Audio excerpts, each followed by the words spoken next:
कार्यक्रम के प्रमुख अतिथि पद्मभूषण डॉक्टर कोपिल्लिल राधाकृष्णन जी, विदर्भ प्रांत के माननीय संघचालक, माननीय सहसंघचालक महोदय, नागपुर महानगर के माननीय संघचालक जी, उपस्थित सभी श्रद्धेय संतगण, देश विदेश से यहाँ पर इस कार्यक्रम को देखने पधारे हमारे अतिथिगण, नागरिक सज्जन, माता भगिनी एवं आत्मीय स्वयंसेवक बंधु,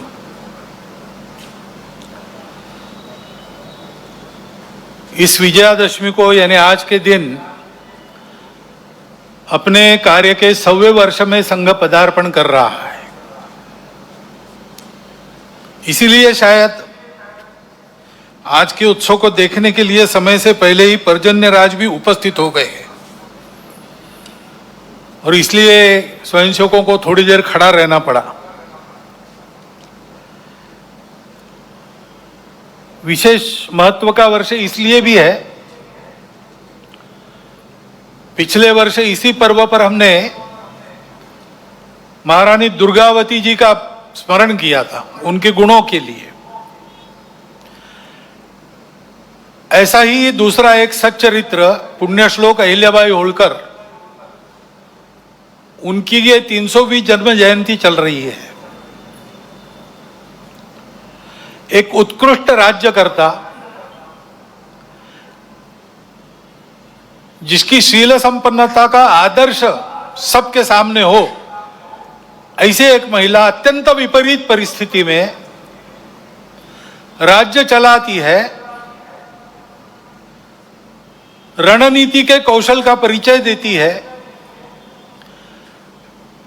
अपने राज्यों को संभालती ही है, परंतु अखिल भारतीय दृष्टि होने के कारण सारे देश में धर्म संस्कृति का उत्थान हो, इस दृष्टि से जगह जगह मंदिर बनवाती है, घाट बनवाती है, धर्मशालाओं का पुनरुज्जीवन करती है। और इस प्रकार संस्कृति संरक्षण में, धर्म संरक्षण में स्वयं निस्पृह रह के अपने लिए कुछ न करते हुए और एक आदर्श उपस्थित करती है राज्यकर्ता का भी और भारतीय नारी के कर्तृत्व का एक फिर प्रतीक ऐसा उनके जीवन के निमित्त हमारे सामने खड़ा होता है, उनका हम स्मरण करते हैं। ऐसे ही स्वामी महर्षि दयानंद सरस्वती का 200वां जन्म जयंती का वर्ष चल रहा है। हम जानते हैं कि लंबी गुलामी के बाद भारत का जो पुनरुत्थान शुरू हुआ, उस पुनरुत्थान के पीछे जो शक्तियां थी, उनमें से एक स्वामी दयानंद सरस्वती है। लोगों में सही धर्म क्या है, उसका सत्य प्रकाश उनके बुद्धि में जाए, अपने मूल को समझकर काल सुसंगत धर्म का आचरण वो करे और अपने लिए स्वतंत्रता प्राप्त कर ले। इसलिए जनों की जागृति का एक महाप्रयास उन्होंने किया। उसकी प्रेरणा में से आगे चल के भारत के जीवन के सभी क्षेत्रों में कई प्रकार के आंदोलन भी हुए। ऐसा एक पुण्य चरित्र, उनके भी स्मरण का आज वर्ष है। स्वतंत्र देश होना है, देश वैभव संपन्न होना है, तो प्रजा में चारित्र्य चाहिए। अभी अध्यक्ष महोदय जी ने जिस दैवी गुण संपद का उल्लेख किया, अभयम सत्व संशुद्धि, वही है व्यक्तिगत और सामाजिक चारित्र्य, राष्ट्रीय चारित्र्य, जिनके बलबूते देश बड़ा होता है।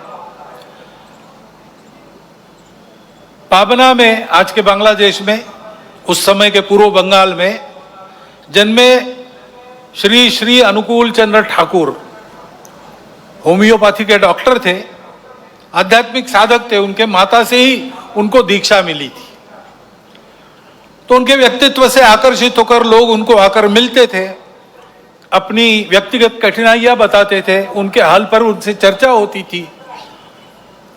इसी का आगे एक सत्संग आंदोलन बन गया और 1925 में उस आंदोलन का भी विधिवत पंजीयन हुआ। उस आंदोलन का मुख्यालय आजकल देवघर में है। उनकी भी शताब्दी इस वर्ष 2025 में चलेगी। और हम जानते हैं भगवान बिरसा मुंडा के जन्म के 150 वर्ष हो गए। विदेशी वर्चस्व के विरुद्ध, शोषण के विरुद्ध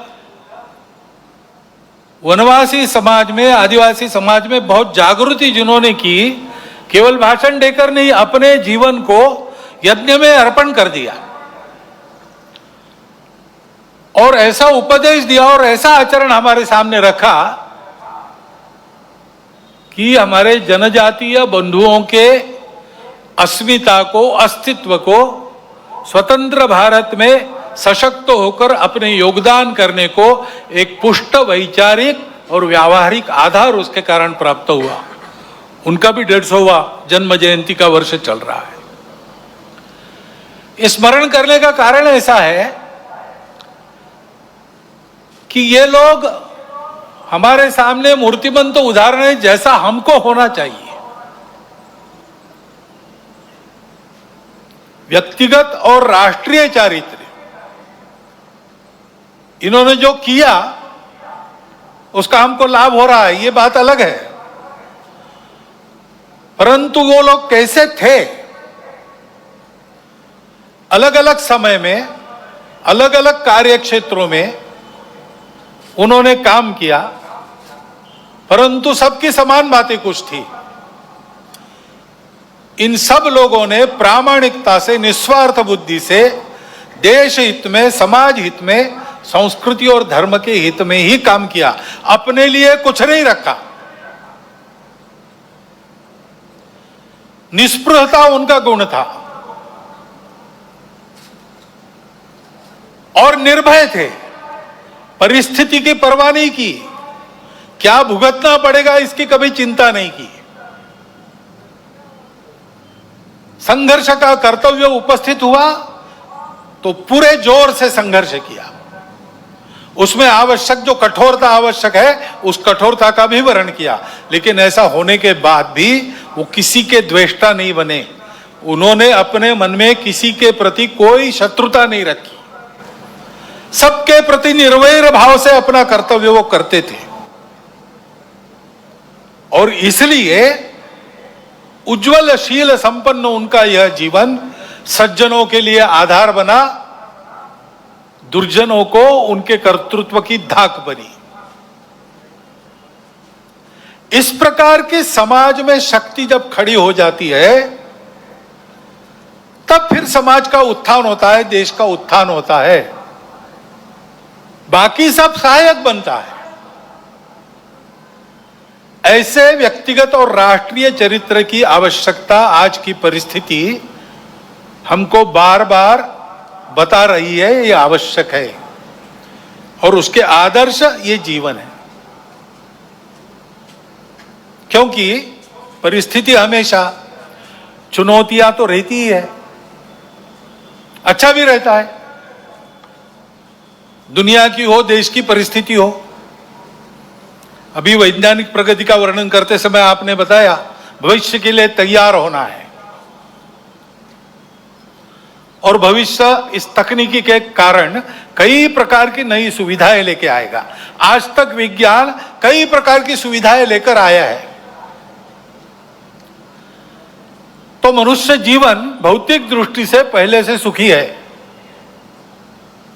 परंतु हम देखते हैं कि इतने प्रगत सुखी मानव समाज में अपने स्वार्थ और अहंकार के कारण कैसे कैसे संघर्ष चलते हैं। इस्राएल के साथ हमास का जो युद्ध छिड़ा वो अब कितना व्यापक होगा और उसकी आग में कौन कौन झुलसेंगे और दुनिया पर इससे कौन सा संकट आएगा, इसकी चिंता सबको लगी है। तो परिस्थिति के दोनों पहलू होते हैं। अपने देश का जब विचार करते तब भी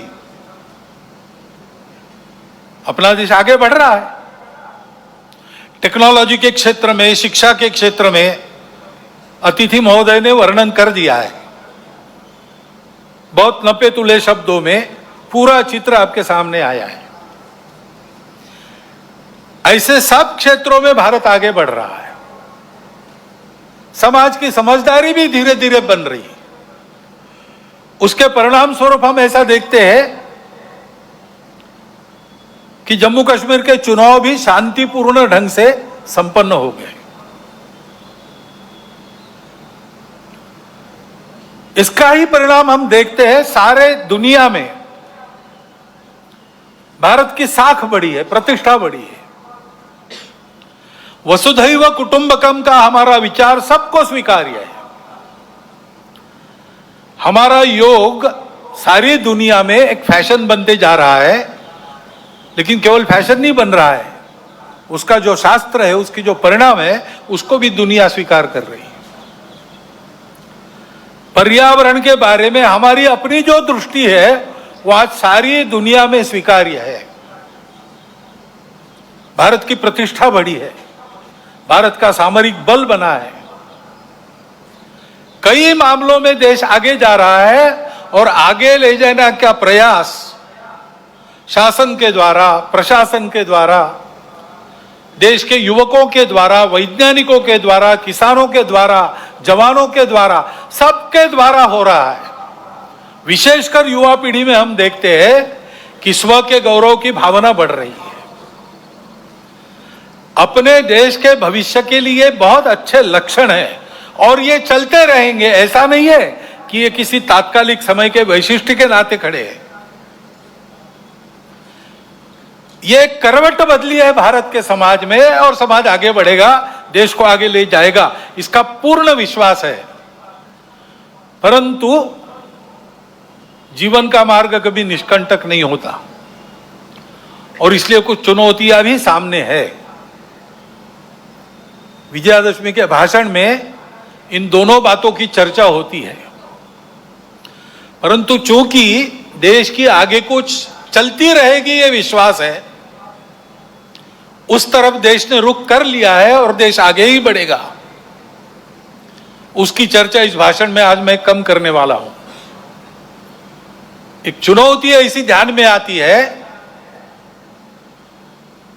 जिसका विचार हम सबको करना चाहिए, क्योंकि वो केवल हमारे सामने यानी संघ के सामने चुनौती नहीं है, केवल हिंदू समाज के सामने नहीं है, केवल भारतवर्ष के भी सामने नहीं है, पूरे दुनिया में वो चुनौती उठ रही है।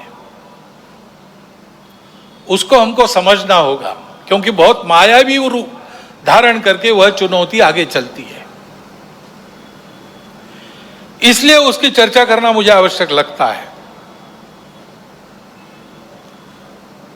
भारत आगे बढ़ रहा है, लेकिन भारत आगे न बढ़े ऐसा चाहने वाली शक्तियां भी दुनिया में है, जिनके निहित स्वार्थ मार खाते हैं भारत के प्रमुखत्व के कारण।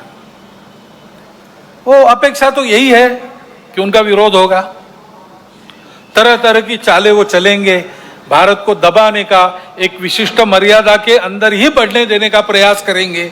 वैसा हो भी रहा है, क्योंकि आखिर अभी तक भारत छोड़कर बाकी विश्व ने अपने स्वार्थ की बलि देकर भी दुनिया को बड़ा करने का मार्ग पकड़ा नहीं है। हम ये करते हैं, आज भी कर रहे हैं, सबको मदद करते हैं। हमारी शत्रुता करने वालों को भी आवश्यकता में मदद करने वाले हम हैं। शांति रहे इसलिए अपने हितों का बलिदान भी हमने कई बार किया है और करते हैं। ऐसा स्वभाव दुनिया में नहीं है और इसलिए भारत आगे बढ़ रहा है या कोई भी देश आगे बढ़ रहा है, कल चल के हमारा स्पर्धक बनेगा ऐसा डर जिनको लगता है, वो उस देश में तरह तरह के उत्पाद करने में कम नहीं करते। भाषा तो विश्व बंधुत्व की होती है, परंतु वो वहां तक ही है। अपने निहित स्वार्थ ठीक रहने चाहिए, अपनी सुरक्षा को धक्का नहीं लगना चाहिए। और इसलिए दूसरे देशों में कई प्रकार के उत्पाद खड़े करना, जनतांत्रिक तरीके से वहां कोई सरकार चुन के कारोबार कर रही उसको नीचे लाना, ऐसा दुनिया में चलते रहता है। ये दुनिया की रीति लगभग बन गई है, जो नहीं बननी चाहिए लेकिन है। अब हमारे पड़ोस में ही बांग्लादेश में क्या हुआ, उसके कुछ तात्कालिक कारण और पहलू है, ये बात ठीक है, लेकिन इतना बड़ा उत्पात तो उससे नहीं होता।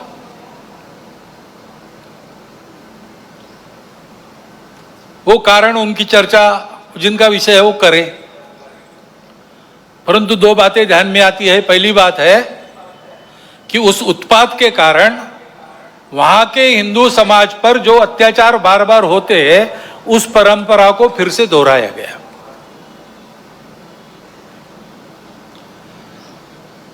पहली बार वहां का हिंदू संगठित होकर अपने बचाव में रास्ते पर आया, इसलिए कुछ बचाव हो गया।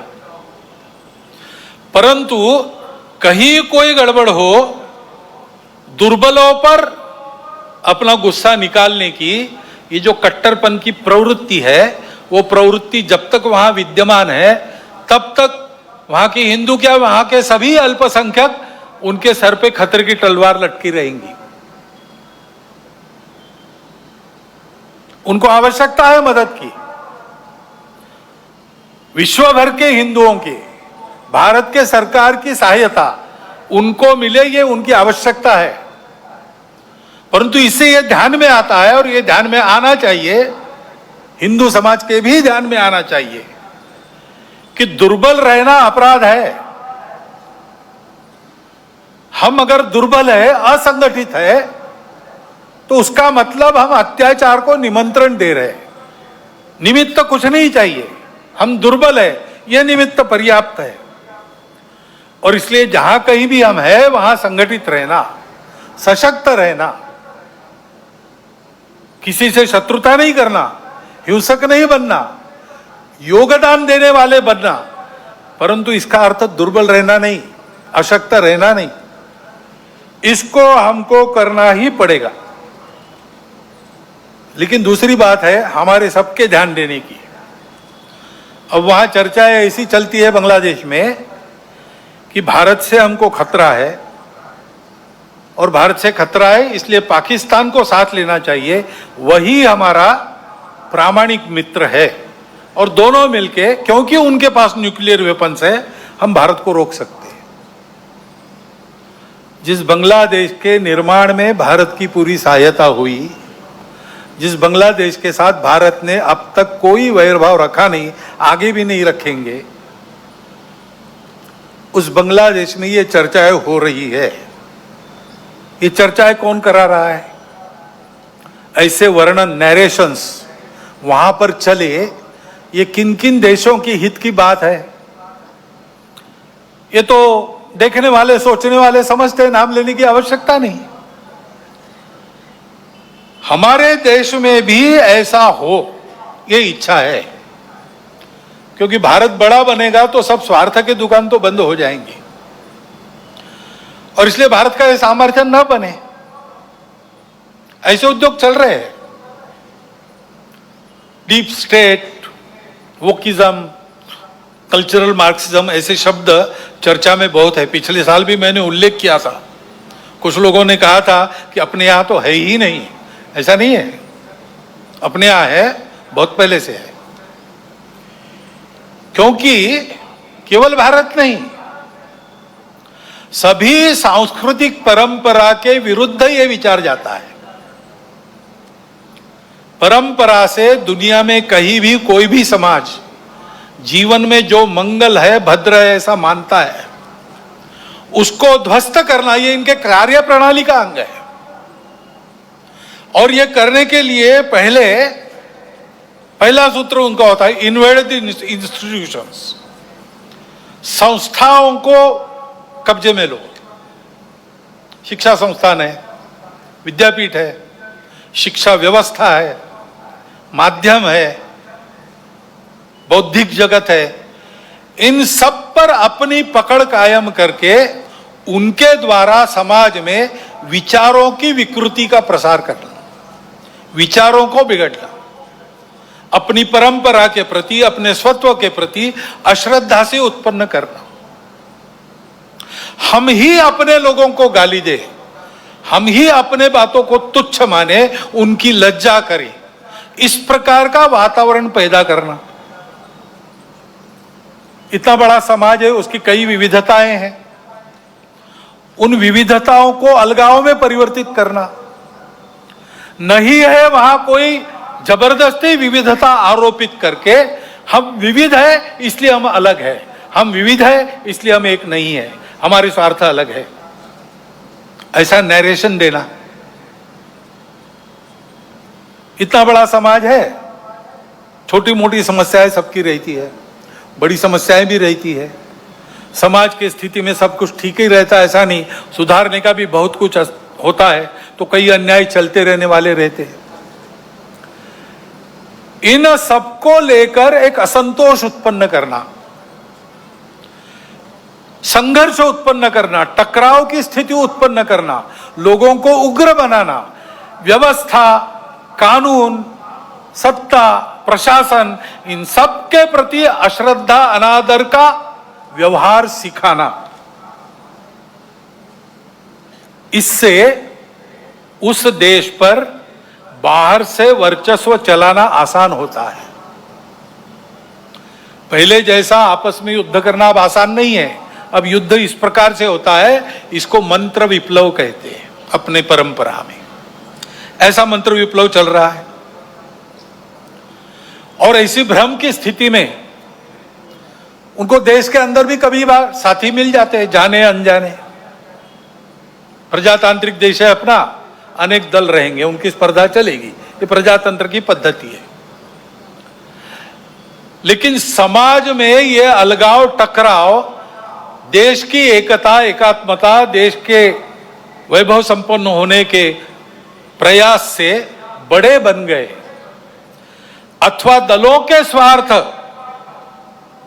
समाज की सद्भावना और राष्ट्र की एकात्मता को गौण बनाकर चलाए गए, तो फिर किसी एक का पक्ष लेके उनके पीछे खड़ा रहना, खुद मैदान में नहीं आना, अल्टरनेट पॉलिटिक्स ऐसा कहते हैं, पर्यायी राजनीति, उसके आड़ में अपना ये एजेंडा और ये पद्धतियां चलाती है। और ये मैं कोई कॉन्स्पिरेसी थियरी नहीं बता रहा हूं, पुस्तकें निकल रही है पाश्चात्य देशों से वहां की परिस्थिति के बारे में। पाश्चात्य जगत के अनेक प्रगत देशों में इस मंत्र विप्लव के परिणाम स्वरूप जीवन की स्थिरता, शांति और मांगल्य संकट में पड़ा हुआ उनको अनुभव होता है, हमको भी दिखाई देता है। और भारत के चारों ओर, विशेषकर सीमावर्ती प्रांतों में इस प्रकार के कारस्थानों के चलते क्या क्या हो रहा है हम देख सकते हैं। समय पर हमको जागना है। हमारा देश सांस्कृतिक एकात्मता के अधिष्ठान पर खड़ा है। अंडरलाइंड कल्चरल यूनिटी, ऐसा हमारे संविधान निर्माताओं ने भी अन्यत्र भाषणों में कहा है। और नैतिक विचारों का, अध्यात्म के सत्य का एक बलशाली अधिष्ठान हमारे समाज की स्थिरता को, आपस के संबंधों को, व्यक्तिगत और राष्ट्रीय व्यवहार को मिला है। इन आधारों को नष्ट करने के कुप्रयासों को समय के पूर्व हमको रोकना पड़ेगा। उसके लिए समाज को प्रयास करने पड़ेंगे। एक ऐसा राष्ट्रीय नैरेटिव चलाना पड़ेगा, उसके लिए योजना बनानी पड़ेगी। कानून संविधान की मर्यादा में रहते हुए, अपने सांस्कृतिक अधिष्ठान पर पक्का रहते हुए हमको इसकी योजना बनानी पड़ेगी, क्योंकि समाज को सुरक्षित रखने के लिए इसी का उपयोग होगा। संस्कारों का क्षरण इन विभेदकारी ताकतों को पुष्ट करता है, और वो बलवान होती है तो वो भी संस्कारों के क्षरण का कारण बनती है।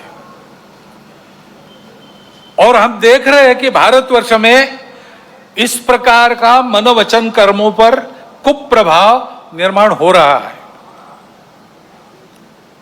क्योंकि अब कोई बात छिपी रहती नहीं, मीडिया सर्वत्र पहुंचता है। बड़ों के साथ बच्चों के हाथ में भी मोबाइल है। मोबाइल पर वो क्या देख रहे हैं, उनको क्या दिखाया जा रहा है, इस पर कोई नियंत्रण नहीं है। घर में क्या देखना नहीं देखना, इस प्रकार का विवेक नहीं मिल रहा है। ऐसी स्थिति में घर परिवारों में ये नियंत्रण स्थापित करना और अपनी विधि व्यवस्था में भी इसके व्यवस्था के लिए, कोई इसके नियंत्रण के लिए कानून बनना, इसकी आवश्यकता है। क्योंकि इन संस्कार भ्रष्टता के कई प्रकार के कुपरिणाम है। ये विवेक न होने के कारण कई जगह नई पीढ़ी नशीली दवाओं की आदतों में खोखली होती चली जा रही है। कहीं पर दिखता है, कहीं पर नहीं दिखता है। कहीं कहीं पर ऐसा भी हो गया है कि कोई नशीली दवा जो नहीं लेता उसको पिछड़ा माना जाता है। इस प्रकार का वातावरण भी उत्पन्न हो रहा है।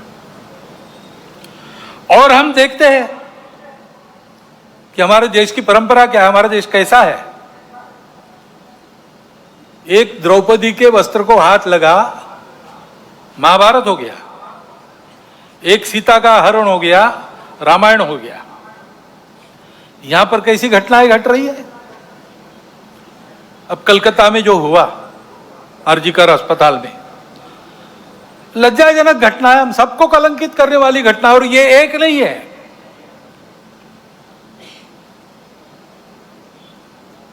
घटनाएं होती है, उसका नियंत्रण वगैरह करना। जैसे वहां खड़े हो गए समाज के सब लोग डॉक्टर लोगों के साथ, घटना होने ही नहीं देना, इसलिए चौकन्ना रहना चाहिए, सुरक्षा देनी चाहिए। परंतु होने के बाद भी वहां जिस प्रकार से टालमटाल का प्रयास हुआ, अपराधियों को संरक्षण देने का प्रयास हुआ, ये जो अपसंस्कृति फैली है, उसके साथ अपराध और राजनीति का जो गठबंधन हो गया है, उसके ये परिणाम है। हमारी सांस्कृतिक देन है ये दृष्टि जो कहती है मातृवत परदारेश, पराई स्त्री माता समान है, जिनसे प्रबोधन प्राप्त होता है परिवार में, अपने परिवार के जनों से प्राप्त होता है और माध्यमों के द्वारा जाने अनजाने समाज इनसे ग्रहण करता है। वहां यह भान रहना चाहिए कि हम क्या परोस रहे। वहां अगर इसका भान नहीं रहा, इन मूल्यों का तिरस्कार हुआ, उपेक्षा हो गई, तो फिर वो महंगा पड़ेगा। और इसलिए वहां पर इसका भान रहे और मूल्यों का प्रबोधन हो, इसके लिए हमको व्यवस्था करनी पड़ेगी। ये जो परिस्थिति सारी चल रही है, उसमें हम देखते हैं कि सारे खतरे संस्कार भ्रष्टता के कारण और आपस में अलगाव की हवा बहती है, उसमें बह जाने के कारण देश में सर्वत्र आप देखिए, सीमा से लगे पंजाब है, जम्मू कश्मीर है, लद्दाख है, समुद्री सीमा पर केरल है, तमिलनाडु है और बिहार से मणिपुर तक पूरा पूर्वांचल है, अस्वस्थ है। मूल कारण यही है। इन प्रदेशों में सारी परिस्थिति उपस्थित है। और फिर यह भी हम देखते हैं कि कट्टरपन को उकसाकर उपद्रव किए जाते हैं, यह भी परिस्थिति है। बहुत सारे असंतोष के कारण इतने बड़े समाज में हो सकते हैं। ट्रैफिक जाम हो गया तो वो भी असंतोष का कारण बनता है। असंतोष को व्यक्त करने के रास्ते भी हमारे संविधान ने बताए हैं। प्रजातांत्रिक रीति से हमको जो अच्छा नहीं लगता उसका विरोध हम कर सकते हैं, करना भी चाहिए। अगर अपने को अच्छा नहीं लगता तो चुप रहो, ऐसा कोई नहीं कह सकता। परंतु उसकी एक पद्धति है, उसका पालन होना चाहिए। उसको ताक पर रखकर कानून संविधान को छोड़ते हुए कहीं किसी ने कुछ किया, पूरे समाज को जिम्मेवार मानकर ये जो उपद्रव होते हैं, इसको असंतोष के जगह गुंडागर्दी करना ज्यादा अच्छा है। ये गुंडागर्दी होती है और कहीं कहीं ये हो जाती है समाज के कट्टर स्वभाव के कारण। अथवा कहीं कहीं इसको कराया जाता है। कभी कभी समाज करता नहीं, उपद्रव करने वाले आके करके चले जाते हैं। पूज्य बाबा साहब आम्बेडकर साहब ने इसी के प्रति हमको सचेत किया था। संविधान समिति ने जब संविधान अर्पण किया, संसद में बाबा साहब के 2 भाषण हुए, उसमें एक में उन्होंने उल्लेख किया है इन बातों को। उन्होंने ग्रामर ऑफ अनार्की, अराजकता का व्याकरण कहा है। अब यह इशारा हमको मिल चुका है, हम लेकिन ऐसा करते हैं। अभी गणेश उत्सव के पथराव विसर्जन के जुलूसों पर हुआ, क्यों हुआ? कोई कारण नहीं था। ऐसी बातों का नियंत्रण त्वरित करना प्रशासन का काम है। कहीं करते हैं, कहीं थोड़ी ढिलाई भी दिखती है, परंतु प्रशासन आते तक तो समाज को भुगतना पड़ता है। तो इसलिए समाज को तैयार रहना चाहिए, सावधान रहना चाहिए, तैयार रहना चाहिए। गुंडागर्दी नहीं चलने देनी है। गुंडागर्दी को किसी का सैंक्शन नहीं है, और गुंडागर्दी किसी की भी हो वो क्षम्य नहीं है। अपना और अपनों का प्राण और चीज वस्तु इसकी रक्षा करना ये अपना अधिकार है, मूलभूत अधिकार है। बातें प्रशासन को, पुलिस को करनी है, उनको ही करनी देनी चाहिए। उनके आते तक अपने प्राण को बचाना, अपनों के प्राणों को बचाना ये अपना अधिकार है। उसके लिए समाज को सजग रहना पड़ेगा। सजगता से होगा ही नहीं, हो गया तो सन्नद्ध भी रहना पड़ सकता है।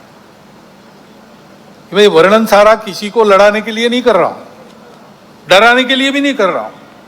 ये परिस्थिति है, दूसरी भी है, अच्छी परिस्थिति भी है, अच्छी बातें भी हो रही। हमको इस परिस्थिति में से जाना है, और इसलिए क्योंकि हम सबकी इच्छा है अपना देश एकात्म हो, सारे झगड़े समाप्त हो, अपना देश बड़ा बने, सबकी इच्छा है, सबका कर्तव्य भी है। और इसलिए समाज की एक विशिष्ट प्रकार की स्थिति चाहिए, विशिष्ट दिशा में प्रयासों की आवश्यकता रहती है। समाज स्वयं जगता है, अपना पुरुषार्थ करता है, तब महापुरुष, संगठन, संस्थाएं, प्रशासन, शासन ये सब सहायकारी होते हैं। समाज की स्वस्थ स्थिति से सारे उपद्रव टल जाते हैं। जैसे इम्यूनिटी कम होने के बाद रोग आते हैं, स्वस्थ अवस्था शरीर की ढलती है, बीमारियां बाद में घेरती है, और बीमारियां भी स्वस्थता को नष्ट करती है। और इसलिए यह स्वस्थ अवस्था समाज की सशक्त अवस्था, यानी समाज की संगठित अवस्था है। समाज को सशक्त रहना चाहिए, संगठित रहना चाहिए, क्योंकि दुर्बलों की परवाह देव भी नहीं करते। अश्वम नैव गजम नैव व्याघ्रम नैव च बलि किसकी देनी यज्ञ में चर्चा हुई। कहते हैं क्या घोड़े की? नहीं, वो तो लात मारेगा। हाथी? नहीं, बहुत बड़ा है। शेर? नहीं बाबा, वो तो बिल्कुल नहीं। फिर किसको? तो बकरे को काटो, कुछ नहीं कर सकता। देवो दुर्बल घातका। और इसलिए इस स्वस्थता को, संगठित को उत्पन्न करने के लिए संपूर्ण समाज में कुछ विषय हम शताब्दी वर्ष के पश्चात ले जाएंगे। अभी 1.25 साल शुरू हुआ है, वो पूरा होगा 1925 में। उसके बाद साल भर शताब्दी वर्ष का कुछ चलेगा। उसके बाद समाज में हम विषय लेने जाने वाले हैं। समाज के स्वस्थ स्थिति की पहली शर्त है सामाजिक समरसता और सद्भावना। इसके बिना संगठन संभव नहीं। और इसलिए इन बातों को ले जाना है। लेकिन ये बात ले जानी है, कार्यक्रम ले जाने से नहीं होता। कुछ प्रतीकात्मक कार्यक्रम कर लिए तो समरसता सद्भावना नहीं आती है। व्यक्तिगत स्तर पर, पारिवारिक स्तर पर काम करना पड़ता है। समाज के सभी वर्गों में व्यक्तियों की और कुटुंबों की मित्रता होनी चाहिए। मैं जितने दायरे में घूमता हूं, काम करता हूं, वहां के सब प्रकार के रहने वालों में मेरे मित्र होने चाहिए। मेरे परिवार के मित्र कुटुंब वहां सब प्रकार के रहने वालों में होने चाहिए। भाषा विविध है, पंथ संप्रदाय विविध है, खान पान रीति रिवाज सब अलग अलग होने के बाद भी ये कुटुंबों की और व्यक्तियों की मित्रता, यही समाज में समरसता लाती है। प्रबोधन करने के लिए बाकी सब काम आता है, आचरण करने के लिए ये प्रत्यक्ष मित्रता चाहिए। और जहां जहां लोगों को समझाना संभव है, अपनी इतनी साख है, वहां समझा के पर्व त्योहार सबके होने चाहिए। ये विषमता इतनी विचित्र हो गई कि हमने अपने संतों को, देवों को, सबको बांट लिया। वाल्मीकि जयंती वाल्मीकि बस्ती में ही क्यों हो? वाल्मीकि ने रामायण तो पूरे हिंदू समाज के लिए लिखा, तो भगवान वाल्मीकि की जयंती सब मिलके मनाए, भगवान रविदास की जयंती सब मिलके मनाए, सारे पर्व त्योहार मिलके पूरा हिंदू समाज करे, सहभागी हो, बाहर से सहभागी हो, अंदर जाकर सहभागी हो। ये सहभागिता चाहिए। और समाज के श्रद्धा के या उपयोग के जो केंद्र होते हैं, मंदिर है, पानी है, स्मशान है, वो सबके लिए खुले चाहिए, ऐसा वातावरण चाहिए। ये हमको करना पड़ेगा। इसको लेकर हम समाज में जाएंगे। अपने समाज में अनेक जाति वर्ग है, उनका अपना अपना नेतृत्व है, उस नेतृत्व के हाथ में संस्थाएं हैं, उन संस्थाओं के द्वारा उन जाति वर्गों का संचालन होता है, अच्छी तरह होता है। ये सब जाति वर्गों के जो मुखिया लोग हैं, वो अगर नीचे खंड स्तर तक, ब्लॉक स्तर पर एकत्रित आए और आपस में बताए कि अपने जाति के उत्थान के लिए उनको समय के हिसाब से ठीक प्रकार का प्रबोधन, क्या क्या खतरे हैं समाज जीवन में, उससे अपने आप को कैसे बचाना, इसके बारे में जानकारी, देश दुनिया में क्या चल रहा है इसकी जानकारी, ये हम अपने समाज में कैसे देते हैं, उनका जीवन अधिक उन्नत हो, अधिक संस्कार वाला हो, भौतिक दृष्टि से सुखी हो, क्या क्या कर रहे हैं, आपस में शेयर करना, बताना, कल्पनाएं मिलती है अन्य लोगों को प्रयास करने के लिए। लेकिन इनके साथ और दो विषयों की चर्चा करना। अपने अपने जाति वर्ग के लिए हम ये सब कर रहे हैं, बहुत अच्छी बात है, परंतु हम सब मिलकर अपने उस खंड में समाज की कौन सी एक समस्या है जो हम उठाकर अपने बलबूते उसको ठीक कर सकते। पूरे समाज की कोई समस्या, हर 2 महीने बैठते तो 2 महीने में एक कोई समस्या उठाकर उसको ठीक करना, सबने मिलकर तय करना, इसको हम हाथ लगाएंगे, इसको हम ठीक करेंगे। और दूसरा ये तय करना कि हम सब जाति वर्ग यहां रहते हैं, हम मिल रहे हैं, वो हम में जो दुर्बल जाति है उसके लिए हम सब मिलकर क्या कर सकते हैं। ऐसी एक बैठक में मैं था, वह वाल्मीकि बंधु थे, उन्होंने खड़े होकर बताई अपनी समस्या। हमारे बच्चों के लिए विद्यालय नहीं है, सरकारी विद्यालय चलता नहीं है, प्राइवेट विद्यालय हमको पुराता नहीं है, बच्चे कहाँ पढ़े। तो वहां राजपूत समाज के लोग बैठे थे, खड़े हो गए, उन्होंने कहा आपकी बस्ती तो हमारी बस्ती को लगकर है। उनका है, बोले हमारा स्कूल है, 20% लोगों को हम लेंगे, बिना फीस के पढ़ाएंगे, और वो काम शुरू हो गया। समाज में विभिन्न जाति वर्गों के लोग बैठकर नियमित इन 3 विषयों का विचार अगर करते हैं तो समाज में सद्भावना नहीं रहेगी तो क्या रहेगा, और कौन उस सद्भावना को तोड़ सकेगा। क्योंकि सब जानते हैं कि हम अपना भी विचार करते हैं, सबका भी विचार करते हैं, हम सब एक दूसरे से लगे हैं, हमारी संबंध है। ये करना पड़ेगा, इस बात को लेकर हम जाएंगे। और हम आए, इसकी राह देखने की आवश्यकता नहीं, जहां हो सकता है वहां शुरू होना चाहिए। दूसरा विषय सामने आता है, जागतिक समस्या है, पर्यावरण की। सारी दुनिया त्रस्त है, एक बड़ा प्रश्न चिन्ह चिंतकों के सामने है, सृष्टि रहेगी कि नहीं रहेगी। और अपने देश में भी उसका अनुभव हो रहा है। हम देखते हैं हमारे यहां पर तरह तरह के उत्पाद हो गए, ऋतु विचित्र बन गई, कभी भी आती है, और जब आती है तब फूट पड़ती है।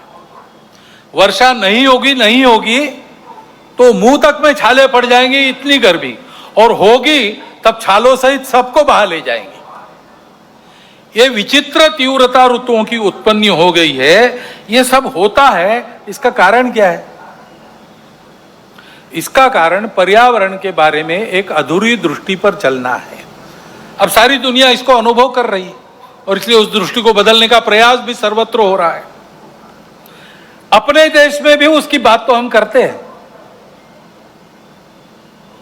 परंतु उसी दृष्टि को लेकर हम भी चले, दुनिया का अंधा अनुसरण किया और इसलिए हम देखते हमारे यहां भी वो उत्पाद हो रहे।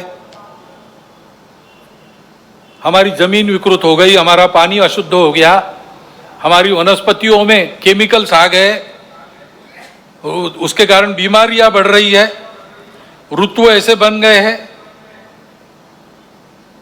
जंगल कट गए, हरियाली नष्ट हो गई, नदियां सूख गई, अन्न जल वायु धरती सब विषाक्त हो गए, पर्वत ढहते हैं, भूमि फटती है। पिछले 2 वर्षों के समाचार देखिए। तो इस विचार को बदल के हमको अपने विकास पथ को सही, जो अपना परंपरागत पूर्ण विचार है, जो पर्यावरण के प्रति कृतज्ञता रखता है, मित्रता रखता है, उसके आधार पर कई प्रकार की अपनी पद्धतियां, पर्यावरण को पुष्ट करने वाली पद्धतियां है, मनुष्य जीवन को सुखी ढंग से चलाते हुए। जैसे जैविक कृषि है, 10,000 साल की खेती है हमारे देश में, जमीन अभी भी दे रही, उर्वर है। रासायनिक खेती हुई, 200 साल में भूमि बंजर बन गई। अब कई जगह भूमि को 3-3, 4-4, 10-10 साल विश्राम देना पड़ता है, उसमें तरह तरह के जैविक खाद डालने पड़ते, तब कृषि योग्य बनती है। ऐसी स्थितियां हमारे देश में भी कहीं कहीं हो गया है। हमको अपने विचार के आधार पर अपना विकास पथ बनाना पड़ेगा और नीति उस प्रकार बनानी पड़ेगी, उसका कोई पर्याय नहीं है। परंतु इसके लिए विचार बनना चाहिए, सारे देश में एक समान वैचारिक भूमिका बनानी पड़ेगी। उस भूमिका का क्रियान्वयन करना है तो देश में भी इतनी विविधता है, तो क्रियान्वयन की पद्धति विकेंद्रित बनानी पड़ेगी। इसको करने में समय लगेगा, तब तक रुकने की आवश्यकता नहीं। अपने घर से हम प्रारंभ कर सकते हैं। 3-3 छोटी चीजें करना, पानी बचाओ और पानी का संधारण करो, जल संधारण करना और कम से कम उपयोग में चलाना, फालतू जाने नहीं देना पानी। दूसरी बात है प्लास्टिक हटाओ, कम से कम सिंगल यूज प्लास्टिक अपने यहां नहीं चलना चाहिए। और तीसरी बात है पेड़ लगाओ, घर में भी हरियाली रखो, आंगन है तो बगीचा करो, पेड़ सब्जी वहां उगाओ। नींबू का पेड़ हो सकता है, सीताफल का पेड़ हो सकता है, छोटी मोटी सब्जियां हो सकती है, पालक मेथी ये सब हो सकता है, छोटे से आंगन में भी हो सकता है, गमलों में भी वो खेती हो सकती है, छत पर भी खेती हो सकती है। घर की हरियाली बढ़ाओ और अपने गांव की, शहर की, मोहल्ले की हरियाली बनाने के लिए वृक्षारोपण करो। और कोई भी वृक्ष मत लगाओ, परंपरा से उस आबो हवा में मनुष्य जीवन को जो धारण करते हैं, ऐसे वृक्षों का ज्ञान अपने यहां है, वो लगाओ। कई पेड़ हमने फैशन के नाते लगाए, विदेशों से आयात करके लगाए। अब उनको काटने की आज्ञा सरकार दे रही है, क्योंकि उसके कारण मदनपल्ली गया था, कुछ पेड़ लगे थे, ये पेड़ काटने को कहा है सरकार ने। क्यों कहा है भाई? अच्छे तो घने पेड़ है, इस पर पंछी नहीं बैठता और इसकी हवा में आने वाले को विकार होते हैं, विषारी हवा है, ऐसे पेड़ हम क्यों लगाए? हमारे यहां पेड़ है परंपरा से, नीम का पेड़ इतना गुणकारी है, ऐसे पेड़ है। वृक्षारोपण करना, ये करते हैं तो नीतिगत प्रश्नों के संबंध में हल करने में जो समय लगेगा, विलंब होगा, उस बीच नुकसान तो कम होगा या थम जाएगा। यह हमको करना चाहिए। दूसरी बात आती है संस्कार क्षरण की चर्चा हमने की। संस्कार शिक्षा से मिलते हैं। शिक्षा 3 जगह से होती है। एक अपना घर है, घर में सांस्कृतिक मूल्यों का प्रशिक्षण होता है, घर के वातावरण से, घर के लोगों के आचरण से। ये जो कहा मैंने, मातृवत परदारेषु परद्रव्येषु लोष्टवत आत्मवत सर्वभूतेषु, आज की हवा बिल्कुल उल्टी चलती है ना। तुम ही सब कुछ हो, इंडिविजुअलिज्म। यहां कहते हैं आत्मवत सर्वभूतेषु, मेरे जैसे सब लोग हैं, जिससे मुझे खराब लगता है दूसरों के साथ नहीं करूंगा। पैसा शॉर्टकट से नहीं लूंगा, पसीने का कमाऊंगा वही खाऊंगा। दूसरों का पैसा मिट्टी का ढेला है मेरे लिए। परद्रव्येषु लोष्ठवत् और मातृवत् परदारेषु। ये प्रशिक्षण कहां होता है? सबसे पहले अपने घर में होता है, बचपन से होता है। घर का वातावरण वैसा करना, घर के सब लोगों को वैसा व्यवहार रखना चाहिए, अपने कुटुंब में इसकी चर्चा करते रहनी चाहिए, वैसा वातावरण बनाना चाहिए। शिक्षा नीति में यह आना चाहिए। नई शिक्षा नीति में इसका प्रयास चल रहा है, परंतु वो जो कॉलेज स्कूल में शिक्षा मिलती है, यानी प्रबोधन होता है, भाषण होता है, पढ़ना होता है, सुनना होता है, केवल उससे नहीं होता, देखना भी होता है। शिक्षा में जो पढ़ाया जा रहा है उसका मूर्तिमंत उदाहरण शिक्षक प्राध्यापक होने चाहिए। वहां से प्रारंभ करना पड़ेगा, उनके प्रशिक्षण का कोई तरह का ढूंढना पड़ेगा। लेकिन ये ध्यान रखना, शिक्षा तो बाद में आती है। आयु के 3 साल से लेकर 12 साल तक की घर के वातावरण से और घर में होने वाले संवाद से मनोभूमिका बनती है, आदमी उसी दिशा में आगे बढ़ता है। इसलिए घर और ऐसे शिक्षा संस्थान, उसके साथ साथ सामाजिक वातावरण, समाज में जिनको देखकर लोग चलते हैं, यद्यदाचरति श्रेष्ठ तत्तदेवेतरो जनः महाजनो येन गतस्स पंथा, कई उक्तियां हैं। समाज के प्रमुख लोग जैसा चलते वैसा सब लोग करते, विचार करने की झंझट में नहीं करते पड़ते, उनकी वो क्षमता नहीं, वो समझते भी नहीं।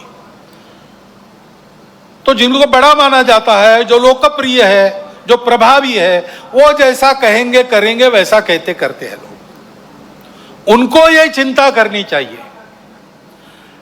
समाज के मन को गढ़ने वाले माध्यमों को इसकी चिंता करनी चाहिए कि हमारे करने में से समाज की धारणा करने वाले, समाज में भद्रता, मांगल्य कायम रखने वाले मूल्यों का पोषण होना चाहिए। कम से कम उसको धक्का लगे ऐसा कुछ नहीं करना चाहिए। जिस प्रकार की बातें आती है ओटीटी प्लेटफॉर्म्स वगैरह पर, बताना भी अभद्रता होगी, इतना विभत्स होता है। और इसलिए मैंने कहा कि इसका कानून से भी नियंत्रण होने की आवश्यकता है, बहुत आवश्यकता है। जो संस्कार भ्रष्टता था, एक बड़ा कारण वो भी है। और इन्हीं संस्कारों का जीवन में प्रकटीकरण जब होता है तो उसका एक दूसरा पहलू है हमारा सामूहिक जीवन, सामाजिक जीवन, नागरिकों का जीवन। हम लोगों को देश में साथ में रहना है। साथ में रहना है तो ठीक से चलना आना चाहिए ना।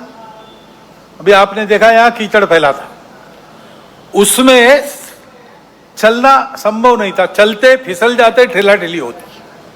चलने का कार्यक्रम रद्द कर दिया, क्योंकि बाजार में चलना अलग बात है, वहां कोई किसी का रहता नहीं, अपना अपना काम करने आता है, चले जाता है, तो भीड़ रहती है, ठेला ठेली होती है, सब होता है।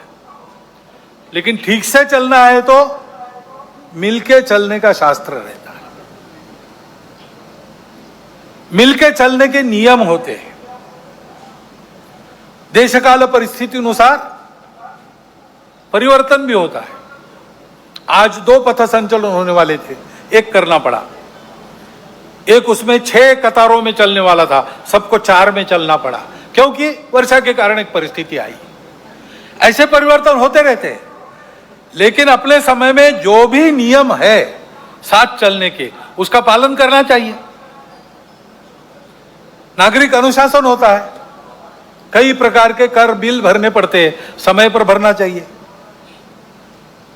दीनदयाल जी ट्रेन में जा रहे थे, ट्रांजिस्टर बंद कर दिया, सामने वाले को कहा कि आपके पास ट्रांजिस्टर लगाओ, मुझे वार्ता न्यूज सुननी है। सामने वाले ने कहा अभी तो आपने बंद किया आपका। तो मैंने इसलिए बंद किया कि अभी इसका लाइसेंस रिन्यू करना बाकी है, अभी इसका लाइसेंस समाप्त हो गया, रिन्यू करने के बाद मैं लगाऊंगा, तब तक कृपया आपका दीजिए। दीनदयाल जी बड़े व्यक्ति थे, नेता थे, भारतीय जनसंघ के अध्यक्ष थे। वो ये नहीं करते तो उनको कोई कुछ कहता नहीं, लेकिन उन्होंने इसका ध्यान रखा। गलती से एक बार सब्जी वाली को खोटा पैसा चला गया, वापस आए कार्यालय से, सारा खुर्दा ढूंढ के वो खोटा पैसा वापस लिया, खरा पैसा दिया, खोटा पैसा नदी में फेंक कर आए, क्योंकि दूसरा कोई उसका उपयोग न करे। ये आचरण, ये समाज के नियम होते हैं, राहदारी के नियम होते हैं। कैसे चलना, कितना स्पीड, लाल बत्ती, हेलमेट, सारी बातें। इन सबका ठीक से पालन होना चाहिए, श्रद्धापूर्वक पालन होना चाहिए, अक्षरशः और भाव ध्यान में रखकर भी। और ऐसे ही अपने पूरे देश को एक चलने का अपना अनुशासन है, अपना संविधान। वो संविधान हम सब लोगों ने अपने लिए धारण किया है। संविधान की प्रस्तावना में पहला वाक्य है, हम भारत के लोग अपने आप को इस संविधान को अर्पण करते हैं। इस भाव के ध्यान में रखना।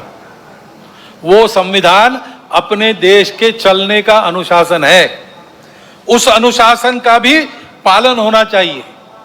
और इसलिए उस संविधान के 4 प्रकरण विशेष महत्वपूर्ण है। सबको उसका प्रबोधन मिलना चाहिए, सब में उसकी चर्चा होनी चाहिए।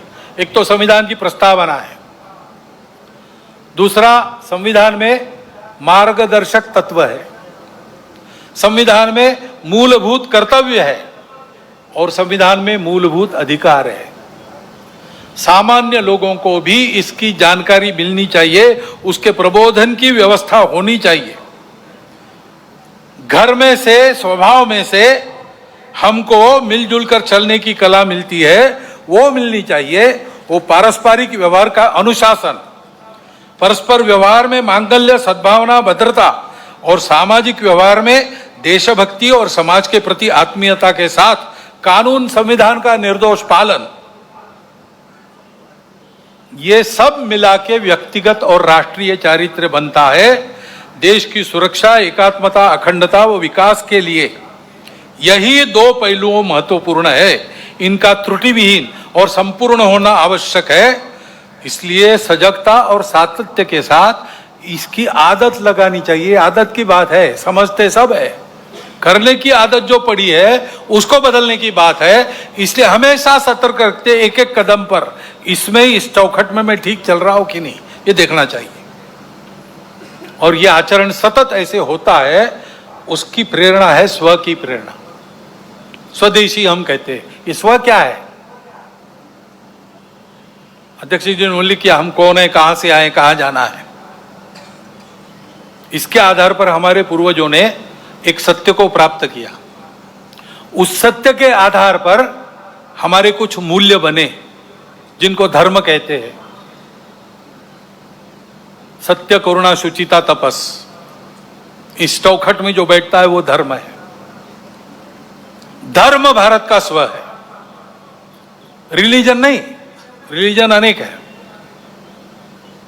सब रिलीजन के पीछे जो रिलीजन है, उसके पीछे जो आध्यात्मिकता है, religion on the top of religion ऐसा कहते हैं, वो धर्म, वो भारत का प्राण है, वो हमारी प्रेरणा है।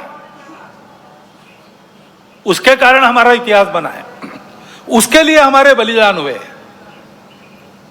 देखिए अपना पूरा इतिहास, आपको पता चलेगा कि भारतवर्ष में जो कर्तृत्व हुआ है वो धर्म के कारण हुआ है। भारतवर्ष में जो संघर्ष हुआ है वो भी धर्म के लिए हुआ है। उसको ध्यान में रखना, उसकी पहचान, स्पष्ट स्वरूप ध्यान में आना चाहिए। हम कौन है, उसके नाते हम कहे जाते हम सब हिंदू है, क्योंकि उस धर्म को जो शाश्वत है, सनातन है, सृष्टि के साथ अस्तित्व में आया है, सबको है, सबका है। हमने खोजा नहीं है, हमने दिया नहीं किसी को, हमने पहचाना केवल। इसलिए उसको हिंदू धर्म कहते हैं, जो वास्तव में मानव धर्म, विश्व धर्म है। वो हमारा स्वत्व है। उस स्वत्व के आधार पर चलना, छोटे छोटे व्यवहार भी उसके आधार पर करते हैं। उसके गौरव के कारण स्वाभिमान उत्पन्न होता है, और स्वाभिमान हमको बल देता है आगे बढ़ने का। और इसलिए उस वक्त के आधार पर छोटे व्यवहार भी करना जो हम अपने घर में बना सकते हैं, बाजार से नहीं लाना।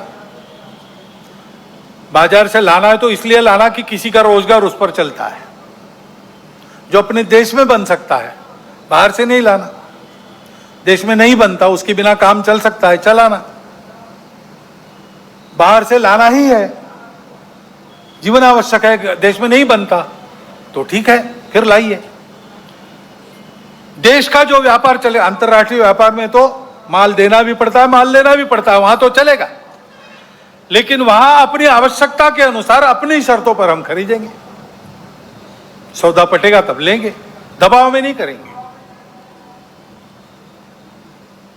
अपने घर के अंदर अपनी भाषा बोलेंगे। घर के अंदर भाषा, भूषा, भजन, भोजन अपना होना चाहिए। भ्रमण करने के लिए जाते, सारी दुनिया में जाइए, कोई बात नहीं, अपने देश के भी स्थान देखिए, प्रेरक स्थान है और अपने देशवासियों की स्थिति बताने वाले स्थान है। जाइए वनों में, अपने वनवासी बंधु कैसे रहते हैं, झुग्गी झोपड़ियों में जाइए, वहां कैसे जिया जाता है। प्रेरक स्थानों पर जाइए, किले देखिए, चित्तौड़ का गढ़ देखिए, रायगढ़ देखिए, ये भी जाने के स्थान है। भ्रमण वैसा होना चाहिए और अपना भवन भी वैसा होना चाहिए। ये स्वदेशी का व्यवहार है, उसको आग्रह पूर्वक करना। ये 5 बातें लेके स्वयंसेवक समाज में जाने का विचार कर रहे हैं। समरसता, सद्भावना, पर्यावरण, कुटुंब प्रबोधन, स्वदेशी और नागरिक अनुशासन। और एक बात है जिसको हम सब ने ध्यान में रखने की आवश्यकता है, मन वचन कर्म का विवेक चाहिए। राष्ट्रीय चारित्र का वो एक महत्वपूर्ण पहलू है। अपना देश विविध प्रकार का है और विविध स्थितियों में लोग हैं, इसलिए कोई एक बात देश में होती है वो सबके लिए अच्छी लगेगी इसकी गारंटी नहीं है। कोई कानून बनता है वो सबको जचेगा, नहीं बता सकते, सबको खुश नहीं कर सकता कानून। तो हमेशा कुछ न कुछ तकरार रहेगी, शिकायत रहेगी। विविधताएं हैं, ये विविधताएं अलगाव नहीं है, विशिष्टता है। सृष्टि विविध है, सृष्टि की विशिष्टता है, हमारे देश में भी है। ऐसी बातों को लेकर आपस में लड़ पड़ना ठीक नहीं है। हम संवेदनशील रहते हैं इन सब बातों के प्रति, ठीक भी है, लेकिन उस संवेदनशीलता को प्रकट करने का मार्ग संयम का होता है, असंयम का नहीं होता। कानून और व्यवस्था को धता बताकर अवैध या हिंसात्मक मार्ग से उपद्रव खड़े करना, किसी ने किया पूरे वर्ग को जिम्मेवार मानना, यह गलत है, किसी के लिए यह विहित भी नहीं है। सहिष्णुता, सद्भावना भारत की परंपरा है। असहिष्णुता और दुर्भावना भारत विरोधी और मानव विरोधी दुर्गुण है। इसलिए क्षोभ कितना भी हो, असंयम से बचना चाहिए। मन, वाणी और कृति से किसी की श्रद्धा का, श्रद्धास्पद स्थान का, महापुरुष का, ग्रंथों का, अवतारों का, संतों का अपमान न हो, इसका ध्यान स्वयं के व्यवहार में रखना चाहिए। और अन्य किसी से ऐसा हो गया तो भी स्वयं पर नियंत्रण रखकर ही चलना चाहिए। असंयम के बदले असंयम से संयम निर्माण नहीं होता, बैर से बैर की शांति होती नहीं। संयत व्यवहार करना सीखे, क्योंकि सब बातों के परे, सब बातों के ऊपर महत्व समाज की एकात्मता, सद्भाव और सद्व्यवहार का है। यह किसी भी काल में, किसी भी राष्ट्र के लिए परम सत्य है तथा मनुष्यों के सुखी अस्तित्व तथा सहजीवन का एकमात्र उपाय है। और ऐसे चलना है तो शक्ति चाहिए, क्योंकि दुर्बल धर्म का वहन नहीं कर सकते। नायम आत्मा बलहीने न लभ्या, अध्यात्म की साधना बलहीनों को नहीं पटती। ये सारा करना है तो दुनिया में तरह तरह की परिस्थिति है, सशक्त समाज इसको कर सकता है। जो नहीं करते वो अपने आप को कितना भी बलवान बताते होंगे, कुछ दुर्बलता उनके अंदर छिपी है। और इसलिए दुनिया की रीति है, सत्य भी है अपना, दुनिया शक्ति देखती है उसके पीछे की, उसको स्वीकार करती है।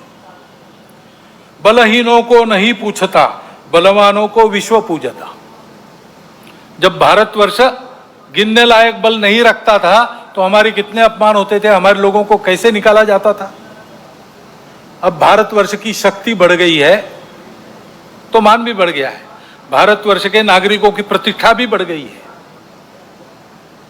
भारतवर्ष जितना बड़ा बनेगा उतना उसकी बातें स्वीकार होगी, उसकी बातें सत्य है, सबके लिए है, सद्भावना परिपूर्ण है, परंतु उसका स्वीकार होना है तो शक्ति संपन्न बनना पड़ेगा। ये आज की जगत की रीति है। इसलिए शक्ति की साधना, दुर्बल नहीं रहना, शारीरिक मानसिक बौद्धिक सब प्रकार का बल चाहिए, संगठित समाज का बल चाहिए, उसी की साधना राष्ट्रीय स्वयंसेवक संघ करता है। परंतु शक्ति को दिशा चाहिए, दिशाहीनों की शक्ति उपद्रव करती है, और इसलिए राष्ट्रीय स्वयंसेवक संघ में बल के साथ शील की साधना होती है। शील संपन्न शक्ति विश्व में सद्भावना और शांति का आधार बनती है। साधना ही मुक्ति का शुभ द्वार है, शक्ति ही तो शांति का आधार है, लेकिन ये शक्ति शील संपन्न होनी चाहिए। इसलिए प्रार्थना आपने सुनी, अजय्यांच विश्वस्य देश शक्तिम, अजय्य शक्ति जिसको कोई परास्त न कर सकते ऐसा ही है। लेकिन तुरंत कहा सुशीलम जगत ये न नम्रम भवेत, ऐसा शील चाहिए जिसके सामने आदर पूर्वक सारा जगत नम्र हो। भारत में ये जो चुनौती है सारे विश्व पर जो है, संपूर्ण विश्व का, विश्व की व्यवस्था मांगल्य नष्ट करके अपने स्वार्थी दाव की पकड़ में विश्व को रखना चाहने वाले लोग जो कर रहे हैं और अपने स्वार्थ के लिए उनको साथ दे रहे हैं, वो चुनौतियां उपस्थित करेंगे, उसमें से हमको आगे बढ़ना है निर्भय निर्वैर होकर। इसलिए शील संपन्न व्यवहार के साथ शक्ति साधना महत्वपूर्ण है। आज का पर्व भी ऐसा ही है। देवों ने सब ने अपनी अपनी शक्तियां एकत्रित कर दी, नवरात्र जागरण किया उसके लिए, उसमें से चिन्मयी जगदम्बा प्रकट हुई और उसके प्रकट होने से असुरों का निर्दालन हो गया, सज्जनों का कल्याण हो गया और विश्व का कल्याण हुआ। इस विश्व मंगल साधना के मौन पुजारी के नाते संघ लगा है। सबको यही साधना अपने परम पवित्र मातृभूमि को परम वैभव संपन्न बनाने की शक्ति व सफलता प्रदान करेगी। और इस साधना को देखकर दुनिया के बाकी देश भी इसी प्रकार की साधना उनके संदर्भ में उनके देश में करेंगे और सब ऐसे हो जाएंगे, विश्व के जीवन में अपने देश को सामर्थ्य संपन्न वैभव संपन्न बनाकर सब देश विश्व में योगदान करेंगे। यह स्थिति इसी रास्ते से आएगी। ऐसी यह साधना है, सुख शांति सद्भावना युक्त विश्व को बनाने की साधना करने वाला भारत बनाने की यह साधना है। इस साधना में आप सबको मैं निमंत्रित करता हूं और इन पंक्तियों के साथ अपने वाणी को विराम देता हूं। हिंदू भूमि का कण कण होकर शक्ति का अवतार उठे, जल थल से अंबर से फिर अब हिंदू की जय जयकार उठे, जग जननी का जय जयकार उठे। भारत माता की जय।